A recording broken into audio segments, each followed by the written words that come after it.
Barang-barangku hilang aja. Aku dengar suara wanita di dalam kamar. Mukanya kayak benar-benar gila, kayak setan. Dan aku lihat dia pegang senapan. ¿Qué pasa, teman-teman? Kalau kamu belum nonton part yang pertama, ya nonton dulu dong. Ntar nggak tahu ceritanya kayak gimana kan?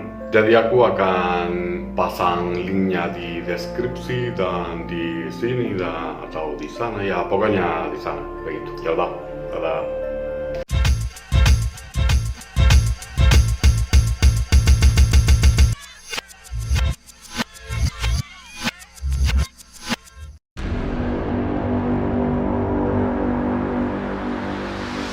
Aku punya anjing yang namanya Far. El Far, y nadie más, yeah. Dan aku sayang banget sama dia. Dan aku suka banget sama anjing, nggak pernah takut sama anjing apapun. Emang aku suka sama semua binatang. Di rumahku pernah ada sapi, babi, kambing, domba. Sampai sekarang masih ada ayam, kelinci. Aku pernah punya 2 tarantula, pernah punya rumah semut. Pokoknya aku bukan orang yang gak suka binatang atau takut sama binatang. Tapi waktu di kos tersebut, setiap kali aku lewat gangnya, aku dikejar dan digonggong sama banyak anjing. Padahal bulan pertama, aku tinggal di kos di gang yang sama, tapi waktu itu aku nggak pernah digonggong atau dikejar sama anjing-anjing yang ada di gang itu. Terus satu kali, aku mau pulang ke rumah, udah malam, di jalan yang udah mau ke gang yang ada kosku. Dan aku lihat ada anjing lewat jalannya, mungkin 2 meter di depan aku. Tiba-tiba anjing itu balik mukanya lihat ke aku. Aku masih ingat muka anjing itu kayak itu terjadi kemarin. Mukanya kayak benar-benar gila, kayak setan. Mungkin anjing itu kena rabies, gak tahu. Terus waktu aku udah dekat, dia balik, lari, dan lompat ke motorku. Jadi aku tabrak dia. Gak diinjek sama rodanya, tapi dia kena motornya. Aku lihat di kaca kalau anjingnya masih jalan, dan aku udah gak berani balik untuk lihat kalau anjingnya masih baik-baik aja. Aku langsung ke kamar, udah benar-benar takut banget. Dan muka anjing itu dan cara dia lihat ke aku saat itu, belum aku bisa lupain. Masih jelas banget dalam otakku. Dan ada satu kali lagi yang aku pakai motor waktu malam juga dekat sama gang kos itu juga, dan tiba-tiba ada kelelawar besar banget lewat di atas aku sampai aku harus membungkuk. Dan kecuali di kebun binatang, aku belum pernah lihat kelelawar sebesar itu, apalagi warnanya abu-abu. Juga aku belum pernah lihat kelelawar yang warnanya kayak begitu. Terus sudah begini, saat yang udah banyak hal yang aneh terjadi, aku udah benar-benar takut keluar. Karena aku jadi pikir kalau aku keluar, akan terjadi sesuatu yang benar-benar buruk. Apalagi aku takut banget kalau aku keluar naik motor, akan terjadi kecelakaan yang parah.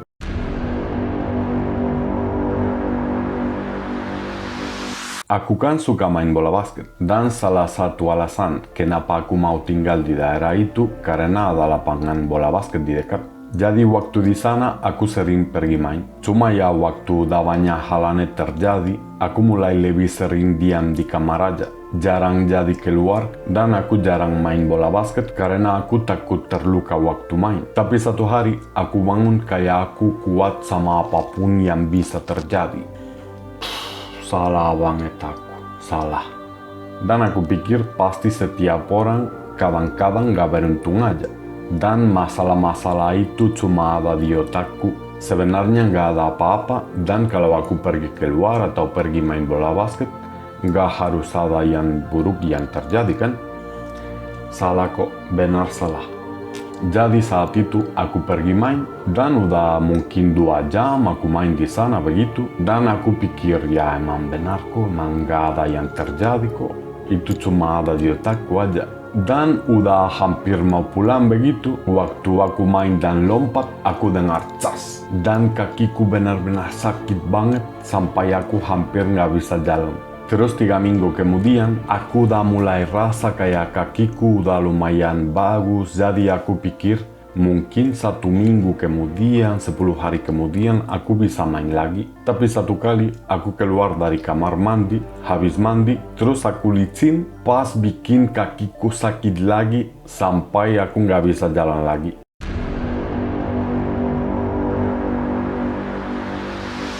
Ini juga aku kurang percaya. Biar aku percaya sama hantu, aku harus dapat bukti yang benar-benar jelas. Harus aku lihat langsung dan aku harus buktiin kalau itu bukan bayangan atau efek optik.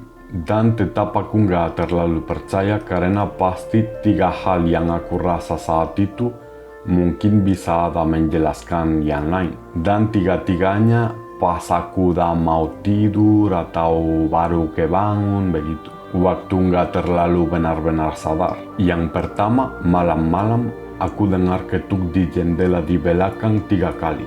Pik, pik, pik.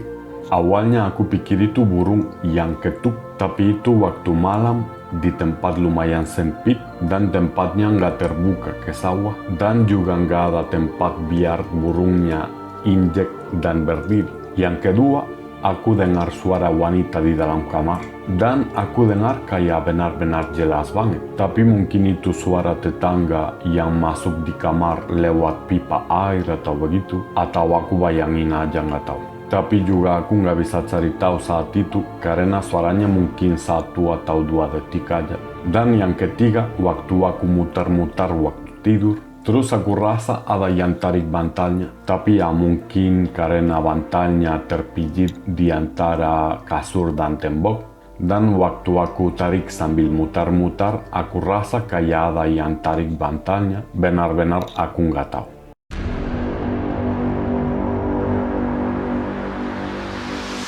Waktu di kos itu, aku ketemu teman dari teman yang udah lama aku nggak ada kabar. Terus dia kasih tahu kalau temanku meninggal. Dan saat itu aku kaget banget. Karena itu kali pertama aku ada teman yang meninggal dan sampai sekarang satu-satunya. Semoga itu masih lama. Apalagi waktu dia masih muda, aku jadi kayak susah percaya orang yang tahun kemarin dia baik-baik aja, saat ini udah nggak ada lagi di dunia ini. Dan tentu aja saat itu aku jadi lumayan sedih.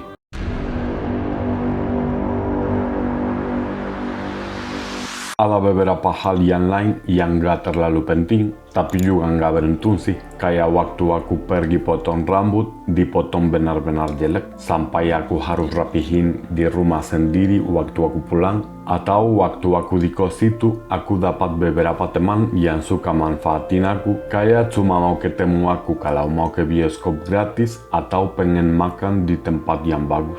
Kalau mereka lihat tempat tinggalku saat itu, pasti mereka nggak lihat aku kayak ATM yang berjalan. Dan ada juga yang terjadi yang agak lucu, tapi waktu itu aku benar-benar takut banget. Ada saat waktu malam, aku naik motor untuk pulang ke kos, terus ada 2 cowok naik motor di arah kebalik. Terus pas aku mau lewat mereka tiba-tiba berhenti, dan yang di belakang turut cepat banget, dan aku lihat dia pegang senapan. Saat itu aku jadi ingat semua cerita gimana orang-orang di sana suka curi motor. Jadi aku pikir mereka mau suruh aku turun dari motor atau aku ditembak. Terus cowok itu lari ke bawah pohon dan lihat-lihat kayak mungkin dia cari burung atau binatang.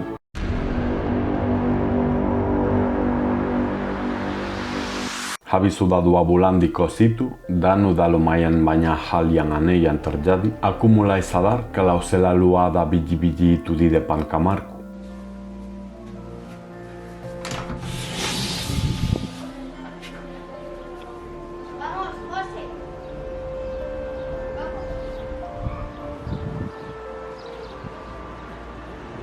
Emang selalu pas di depan kamarku, di tempat yang lumayan luas, di lantai di atas, kalau nggak salah ada 8 pintu per lantai. Tapi biji-biji itu selalu pas depan pintuku. Jadi ya kayaknya bukan kucing yang pasang itu. Emang kucingnya mau main tic-tac-toe sama aku atau gimana ya?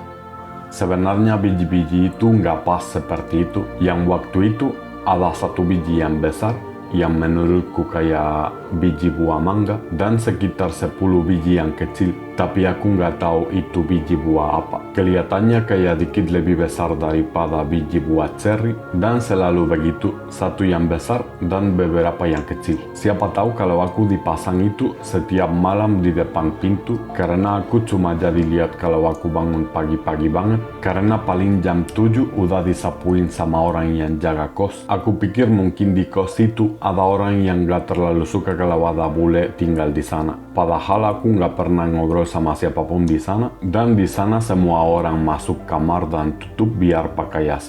Siapa tahu kalau mungkin orang yang jaga kosnya yang jadi pasang biji-bijinya, dan sebelum aku bangun dia bersihin sendiri, atau mungkin orang yang pasang biji-bijinya dia sendiri udah bersihin sebelum ada orang yang jaga kos sapuin, biar gak kelihatan aneh. Kayaknya aku gak mungkin akan tahu, juga karena orang-orang yang tinggal di sana semua orang dari luar Bali, jadi aku gak bisa tanya sama teman-teman kalau yang dipasang di depan pintuku itu apa kalau ada yang tahu, dan gak bisa tahu yang pasang itu dari mana atau siapa.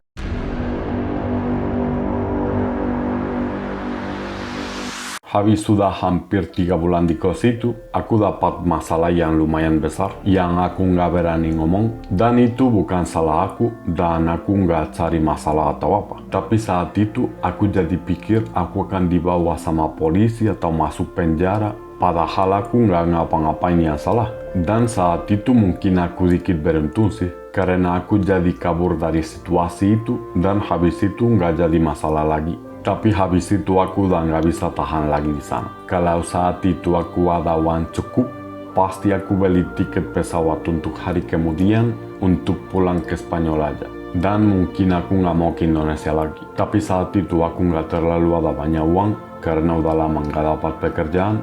Dan dari dulu aku udah beli tiket pesawat untuk pulang ke Spanyol 2 bulan kemudian. Terus saat itu aku ambil beberapa baju di tas dan aku pergi aja dari kosnya. Aku pergi ke pantai dan aku pakai HP untuk cari kos yang lain. Terus aku tanya di satu tempat kalau aku boleh pergi lihat kamarnya pas saat itu. Dan aku pergi lihat tempatnya, dan itu tempat yang lumayan jauh dari kos yang lama. Habis aku lihat kamarnya, semuanya oke-oke aja. Aku tanya sama bapak kos kalau aku boleh langsung masuk, dan dia bilang kalau mungkin lebih baik besok karena masih harus bersih-bersih, harus siapin semuanya. Dan aku bilang gak apa-apa, dibersihin besok atau disiapin besok karena aku mau langsung masuk saat itu. Dan aku langsung masuk di kamar itu, padahal aku udah bayar di kos yang lama masih 3 minggu lagi. Tapi aku gak pulang lagi sampai udah bulannya mau selesai, jadi aku kesana untuk ambil semua barang-barangku aja.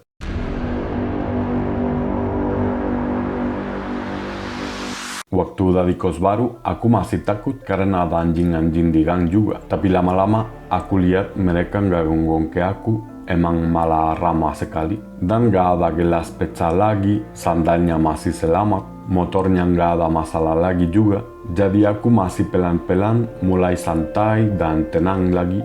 Udah nggak ada paranoia lagi kayak di kos lama. Terus aku dapat pekerjaan yang bagus. Waktu di kos baru, aku dapat klien yang bagus yang aku masih kerja untuk dia sampai sekarang. Padahal saat itu aku nggak cari lagi, malah dia yang kontak aku. Jadi karena waktu di kos baru, aku bisa santai lagi, aku masih bisa pengen ke sana lagi, ke Indonesia. Kalau enggak, ya bisa mungkin aku nggak mau ke Indonesia lagi. Tapi beruntung aku masih mau. Emang aku udah kangen banget ke sana. Apalagi kangen makan makanan Indonesia.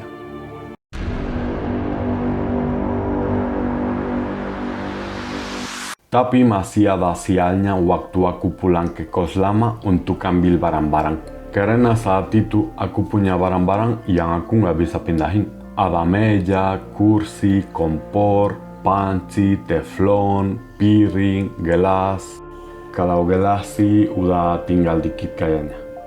Terus aku ada teman yang kayaknya teman baik, yang tinggal lumayan dekat kos itu, jadi aku minta tolong kalau aku boleh titip barang-barangku di rumahnya. Dan aku akan ambil lagi waktu aku pulang lagi dari Spanyol. Jadi waktu itu dia bisa pakai semua barang-barangku. Dia bilang ya pasti nggak apa-apa kok, tentu aja boleh nggak apa-apa. Tapi ya habis aku pindahin barang-barangku itu dan pulang ke kos yang baru, aku lihat Temanku udah blokir aku dari WhatsApp. Jadi ya, barang-barangku hilang aja.